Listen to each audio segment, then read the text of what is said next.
Selamat pagi anak-anak semuanya. Semoga tetap dalam keadaan sehat selalu dan semangat untuk belajar. Pada pagi hari ini, Ibu akan masuk ke dalam materi yang baru, yaitu tumbuhan atau plante. Tumbuhan atau plante itu merupakan organisme eukariotik, yaitu yang mempunyai membran inti sel. Kemudian memiliki banyak sel atau multiseluler. Memiliki akar, batang dan daun.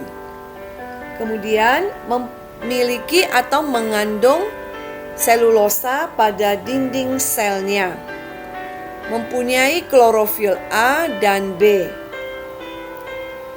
sehingga dapat melakukan fotosintesis serta dapat menyimpan cadangan makanan. Namun ada beberapa jenis tumbuhan yang tidak berklorofil sehingga tidak dapat melakukan fotosintesis. Berdasarkan ada tidaknya pembuluh, maka tumbuhan terbagi atas. Yang pertama, non-tracheophyta atau tidak mempunyai pembuluh. Maksudnya tidak mempunyai pembuluh angkut, xilem dan phloem. Contohnya adalah tumbuhan lumut atau bryophyta. Yang kedua, tumbuhan yang mempunyai pembuluh angkut atau tracheophyta. Contohnya adalah pada tumbuhan paku Pteridophyta dan tumbuhan biji atau spermatophyta. Nah, pada hari ini Ibu akan memberi pelajaran pada tumbuhan lumut atau bryophyta. Bryophyta itu berasal dari bahasa Yunani, yaitu bryon lumut, phyton tumbuhan, dan merupakan anggota kingdom plante atau tumbuhan yang paling sederhana dan dikatakan sebagai bentuk peralihan antara Talophyta dan Cormophyta. Talophyta atau tumbuhan bertalus itu karena belum memiliki akar, batang dan daun sejati.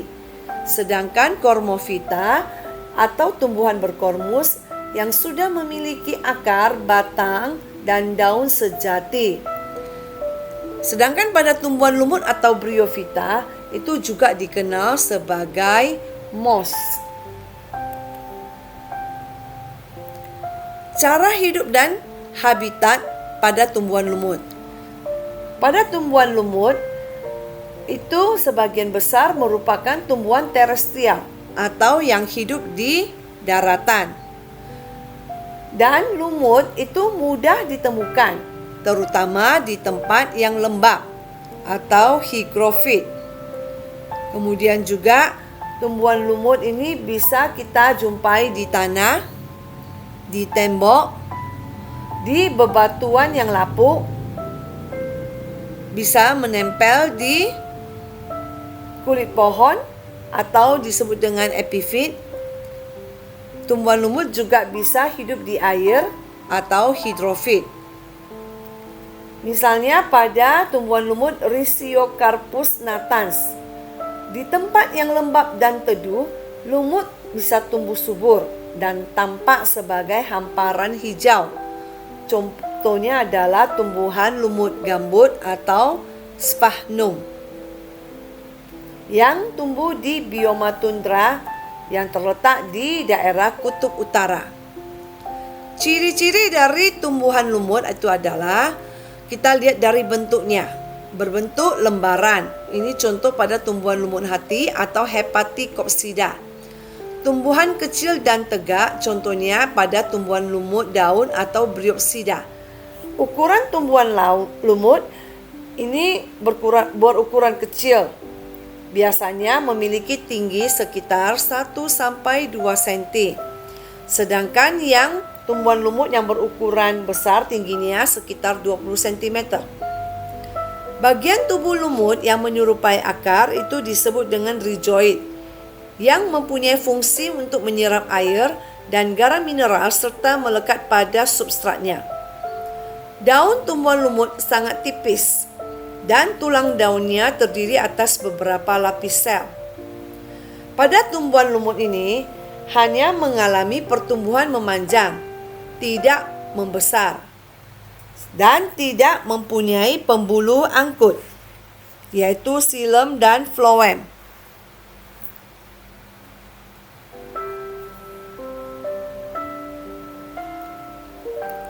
Struktur dan fungsi tumbuhan lumut. Yang pertama itu gametofit. Gametofit itu adalah bentuk tumbuhan lumut yang tampak berwarna hijau, berbentuk lembaran seperti tumbuhan kecil, dan membentuk alat kelamin atau gametangium yang menghasilkan gamet, yaitu sel kelamin jantan atau spermatozoid yang dihasilkan oleh alat kelamin jantan atau anteridium. Sel kelamin betina atau ovum dihasilkan oleh alat kelamin betina atau archegonium. Tumbuhan lumut yang memiliki anteridium sekaligus archegonium itu disebut dengan monoesis atau homotalus atau berumah satu. Tumbuhan lumut yang memiliki salah satu jenis alat kelamin, anteridium atau archegonium itu disebut dengan diesis atau heterotalus, berumah dua. Gametofit yang memiliki anteridium disebut dengan gametofit jantan, sedangkan gametofit yang memiliki archegonium disebut dengan gametofit betina. Pada gametofit betina dan akan tumbuh menjadi sporofit. Sporofit adalah bentuk tumbuhan lumut yang menghasilkan spora. Sporofit bisa berwarna kecoklatan, kekuningan, kemerahan, serta keunguan. Sporofit ini menumpang di atas gametofit, bertangkai, dan berbentuk seperti terompet atau kapsul. Mendapatkan air, garam mineral, dan zat makanan dari gametofit. Biasanya sporofit ini ukurannya lebih kecil dan masa hidupnya lebih pendek daripada gametofit. Sporofit ini akan membentuk sporogonium yang memiliki bagian-bagian sebagai berikut. Perhatikan gambar struktur tubuh lumut. Ini adalah bagian sporofit, ini adalah bagian gametofit. Nah, bagian daripada sporogonium ini adalah vaginula. Vaginula ini adalah akar yang tertutupi oleh sisa dinding archegonium. Seta adalah tangkai, apofisis adalah pelebaran tepi seta dan transisi serta dengan kotak spora. Kaliptra atau dom yang berasal dari dinding archegonium ke atas kubah dada spora. Kolumnas atau kolumella itu adalah jaringan yang tidak terlibat dalam sporulasi. Operculum itu merupakan penutup. Sedangkan gigi peristom itu merupakan operculum yang terbuka yang mempunyai fungsi melemparkan spora pada saat udara kering sehingga spora tersebar. Spora yang terlindungi ini adalah sporopolenin. Ini adalah bagian daripada sporogonium. Ini adalah kaliptranya. Ini adalah operculum, kolumella, apofisis, seta, tangkai, archegonium. Jadi vaginula ini adalah bagian dari apofisis, seta, dan archegonium. Nah, ini adalah gigi peristom. Gigi peristom ini apabila ini operculumnya yang menutup ini terbuka, maka akan mempunyai fungsi melemparkan spora ini keluar pada saat udara kering. Reproduksi lumut.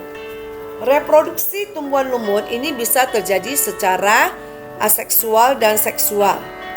Aseksual itu adalah vegetatif, yaitu pembentukan spora melalui pembelahan meiosis sel induk spora di dalam sporangium dan tumbuh menjadi gametofit. Yang kedua, reproduksi secara aseksual ini dengan cara pembentukan gemma-cup atau piala tunas. Yang ketiga, ini bisa dengan cara fragmentasi, yaitu pemutusan sebagian tubuhnya. Sementara, reproduksi secara seksual atau generatif itu adalah fertilisasi ovum oleh spermatozoid yang menghasilkan zigot, kemudian tumbuh menjadi sporofit. Sporofit ini biasanya berumur pendek, sekitar 3-6 bulan. Dalam siklus hidupnya, tumbuhan lumut mengalami pergiliran keturunan atau metagenesis antara generasi gametofit dan generasi sporofit.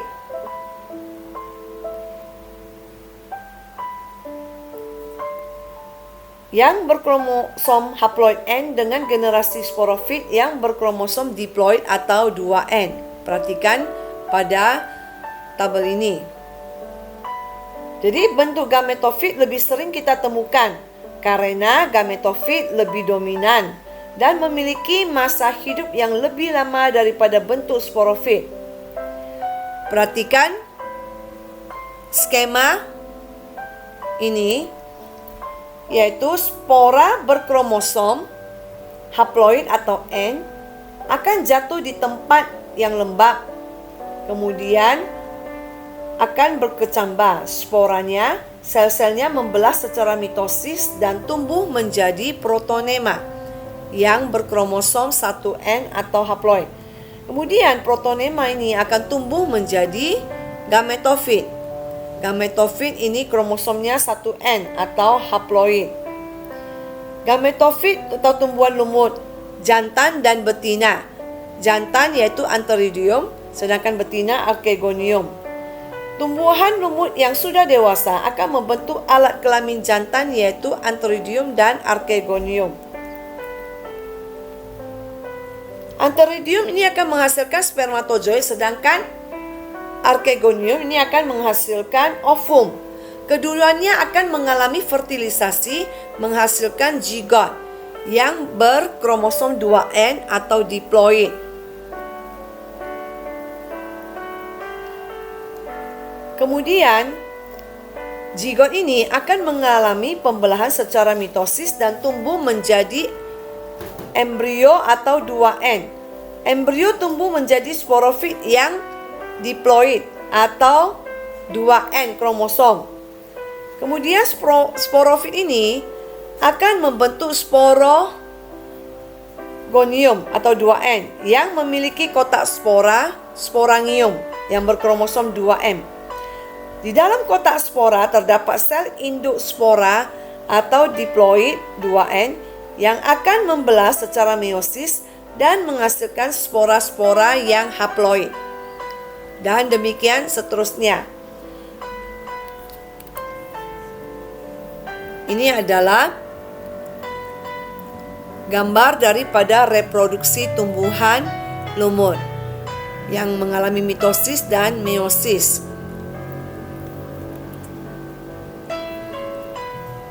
Klasifikasi daripada tumbuhan lumut. Divisi lumut atau bryophyta dapat dibedakan menjadi 3 kelas, yaitu yang pertama, kelas lumut hati atau Hepaticopsida. Contohnya Marchantia polymorpha, Rhizocarpus natans, Lunularia. Yang kedua, kelas lumut tanduk atau Anthocerotopsida. Misalnya Anthoceros punctanthus, Phaeoceros levis, Folioceros. Yang ketiga, kelas lumut sejati atau Bryopsida. Misalnya Polytrichum hyperboreum, Sphagnum squarosum, dan Campylopus.